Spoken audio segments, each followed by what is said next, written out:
precisely 1:15. This is the news on Sri Lanka Broadcasting Corporation. News is edited by Danushka Madavela, read by Sabrina Zawahir. The headlines. United Nations to assist reforms, digitalization and poverty eradication programs in Sri Lanka. It is stressed that it is not compulsory to pay tax, though it is compulsory to obtain a tax identification number. Renovation activities of the Northern Railway line will commence tomorrow. 1,133 more drug suspects arrested in Operation Yuktiya. State Minister for Power and Energy affirms an electricity bill reduction in February. And in world news, 18 killed in Israeli attack in Khan Yunis. And in sports, Sri Lanka and Zimbabwe ODI series begins today. Now the local news in detail. United Nations Assistant Secretary-General and United Nations Development Programme Director for Asia and the Pacific, Kanni Vignaraja, expressed appreciation over the reforms undertaken for socio-political development in Sri Lanka and assured continuous assistance under the UNDP. When she called on Prime Minister Dinesh Gunawardena at the Temple Trees recently, she lauded the Prime Minister's role in ensuring empowerment of downtrodden people of Sri Lanka. She said the UNDP, they highly appreciate your consistent policy to work for uplifting the marginalized people of the country that you have carried out, and that for the last 30 or 40 years. She called on to discuss Sri Lanka's development programs related to policy reforms, digitalization, public sector modernization, climate change, green economy, water and other related development issues. The Prime Minister briefed her on the steps taken for economic recovery and the programs for long-term infrastructure development.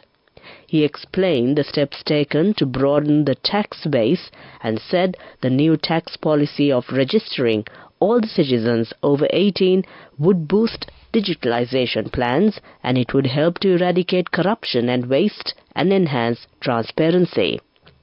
He said the tender and procurement system will also be digitalized under e-procurement platform, which will come to effect in March this year for local procurements and in September for international biddings. Senior Deputy Commissioner of Inland Revenue Department, J.T. Chandana, says that it is not compulsory to pay tax, though it is compulsory to obtain a tax identification number. The Department of Inland Revenue cautioned with effect from January 1st, persons who have not obtained a taxpayer identification number will be subjected to a penalty not exceeding 50,000. In a notice to the public, the Inland Revenue Department reiterated it is mandatory for persons at the age of 18 or more or who turn 18 years on or after 1st January to register and obtain a TIN. Further, any persons receiving an income exceeding 1,200,000 for a year of assessment must register for income tax. The general public has the option of registering online at www.ird.gov.lk, requesting registration by post or registering in person at the IRD. The Department of Railways says that the railway operations from Mahava to Anuradhapura along the upcountry railway line will be suspended for 6 months from tomorrow. This is due to the renovation of the railway track. The Department of Railways says that trains will operate from Colombo Fort to Mahava and from Kankasanture to Anuradhapura. This is being done under the second phase of the project to modernize the railway line between Mahava and Omante on the Northern Railway. A special event will be held tomorrow at the Galigamo railway station to commence the renovation activities. Minister Dr. Bandula Gunawardena and Indian High Commissioner to Sri Lanka Santosh Jha will present on the occasion. This news is brought to you by Sri Lanka Broadcasting Corporation. Continuing local news. Sri Lanka Police, together with a special task force, the Army and the Navy, have arrested 1,133 more suspects within the 24-hour window ending at 12:30 am today. It is reported that 38 of the arrestees were sent to rehabilitation centres. The police have secured detention orders on 54 suspects for further interrogations. According to the Ministry of Public Security, 405 grams of heroin, 1 kilogram of ice, 1,946 intoxicating pills, 4.7 kilograms of cannabis and 27,868 cannabis plants were seized in the latest raids carried out under the special anti-drug operation Yuktiya. Meanwhile, 86 individuals who were on the list of island reconvicted criminals are also among the recent arrestees. The island-wide operation was launched in late December 2023 on the instructions of Public Security Minister Tiran Alice and acting IGP Deshabandhu Tennakone in a bid to eradicate drug trafficking, organised crime and other related offences in the country. The government of Myanmar has agreed to help release the 56 Sri Lankans who are forcibly detained by a terror group for cyber slavery. The ambassador of Sri Lanka to Myanmar, Janaka Priyantha Bandara, said the agreement was reached during a special discussion held with the Burmese officials. In December, reports were rife about a group of Sri Lankans who were lured with tourist visas behind the false fronts of lucrative job offers in the IT sector and were trafficked to Myanmar through its border with Thailand. These workers had travelled to Myanmar without registering with the Sri Lankan Bureau of Foreign Employment. The Sri Lankan Navy intercepted a local multi-day fishing trawler carrying narcotics around 28 nautical miles west of Hikkadua.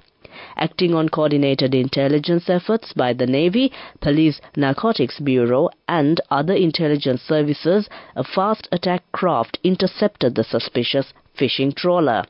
Upon being escorted to the Galle harbour last morning, it was inspected in coordination with the Sri Lanka Coast Guard and over 245 kilograms of ice and heroin valued over 3,190 million rupees recovered from the trawler. 6 suspects involved in the illegal narcotics smuggling attempt were also arrested. That ends local news. The main news story is brought to you by Sinhala Mahatma.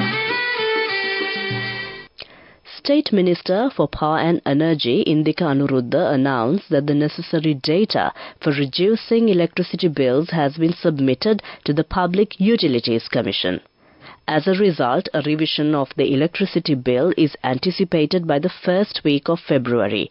Detailing the new generation plan, the State Minister highlighted a target to procure nearly 600 megawatts of electricity from renewable sources in 2024. State Minister Indika Anuruddha conveyed these updates during a media briefing at the Presidential Media Centre held yesterday under the theme Collective Path to a Stable Country. That was main news.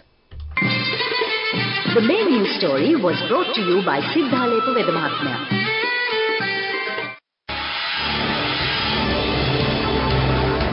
This is Watchlight.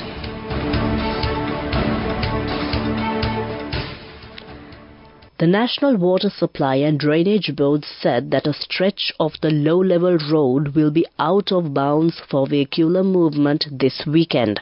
Accordingly, the road will remain closed from Vallampitiya to Kotikavatta between 10 p.m. today and 5 p.m. on Sunday tomorrow. The temporary road closure was attributed to the essential maintenance of the water supply line. That was Watchlight. Coming up, World News.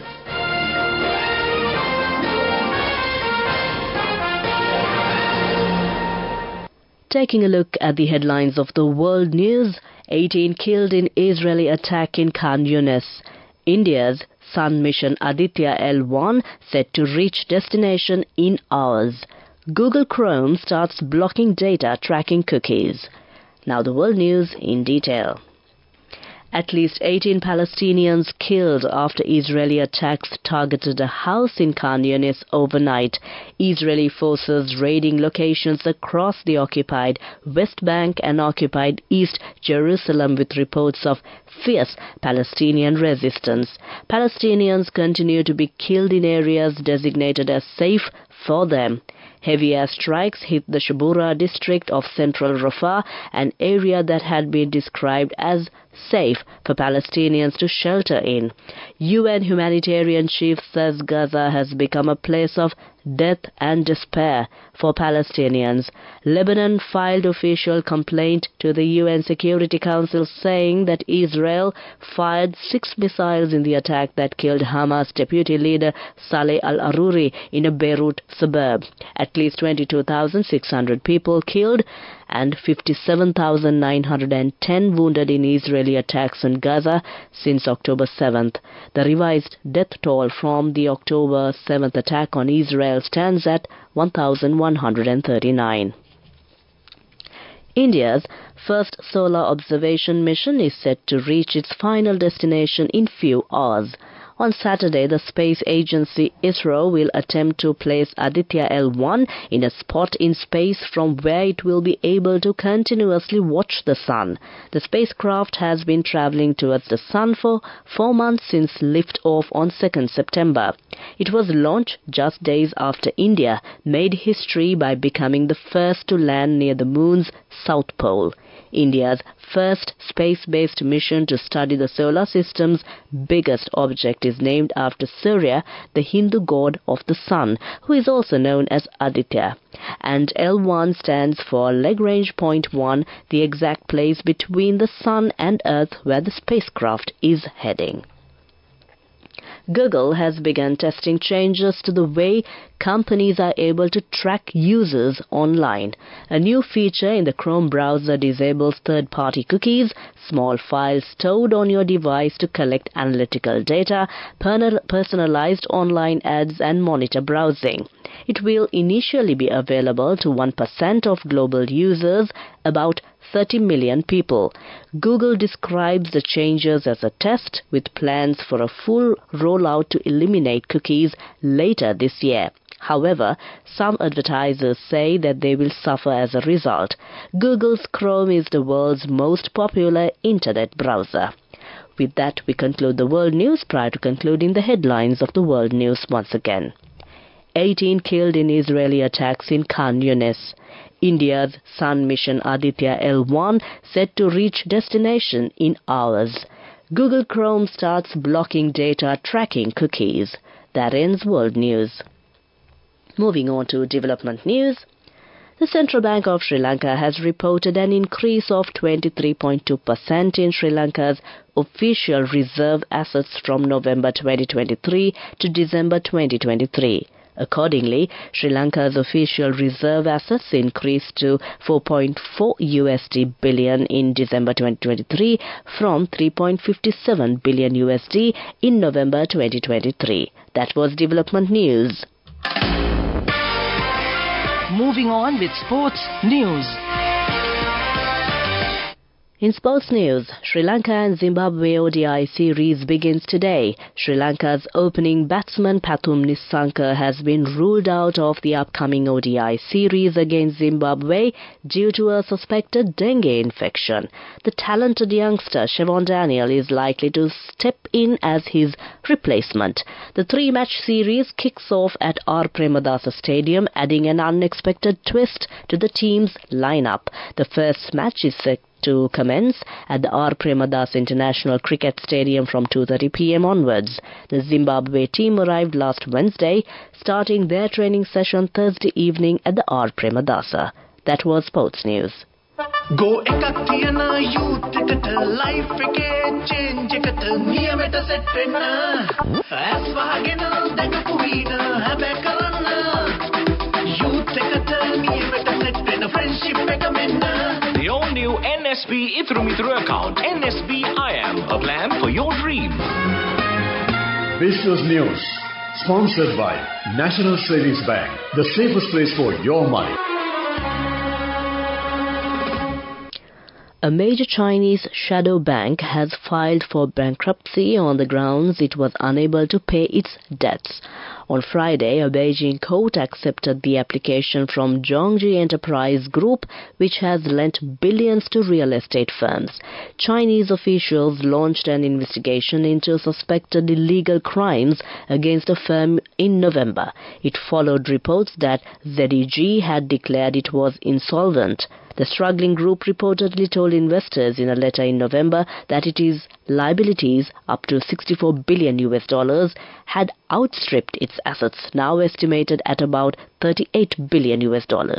That was Business News. Business News, sponsored by National Savings Bank, the safest place for your money. Go එකක් තියන youth එකට life එකේ change එකට නියමෙට set වෙන්න ඇස් වහගෙන දැකපු වීන හැබැයි කරන්න youth එකට නියමෙට set වෙන්න friendship එක මෙන්න. The all-new NSB Ithru Mithru account, NSB IM, a plan for your dream. Moving on to economic news. President Ranil Wickremesinghe outlined the trajectory of Sri Lanka's economic recovery after facing multiple setbacks in recent years in a significant address at a dinner gathering with professionals in Jaffna on Thursday. President Wickremesinghe acknowledged the challenges faced by the nation, citing the Easter bomb attacks in 2019 and the impact of the COVID-19 pandemic in 2020. He highlighted the grim economic situation in 2022, where the country witnessed a growth decline of over 7%. However, the president emphasized his role in stabilizing the economy in 2023 with positive growth observed in the latter quarters. President Wickremesinghe shared his optimism for the coming years, projecting a positive growth of 2 to 3% for the current year and a more substantial growth of about 5% in 2025. That was economic news. Weather report. Finally, we take a look at the weather report. Several spells of showers will occur in northern and eastern provinces. Showers or thunder showers will occur at several places elsewhere after 2 p.m.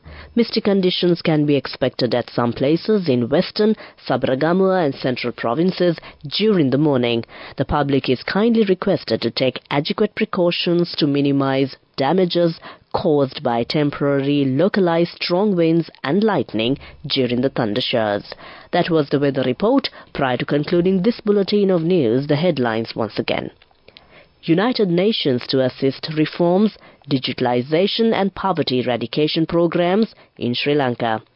It is stressed that it is not compulsory to pay a tax, though it is compulsory to obtain a tax identification number.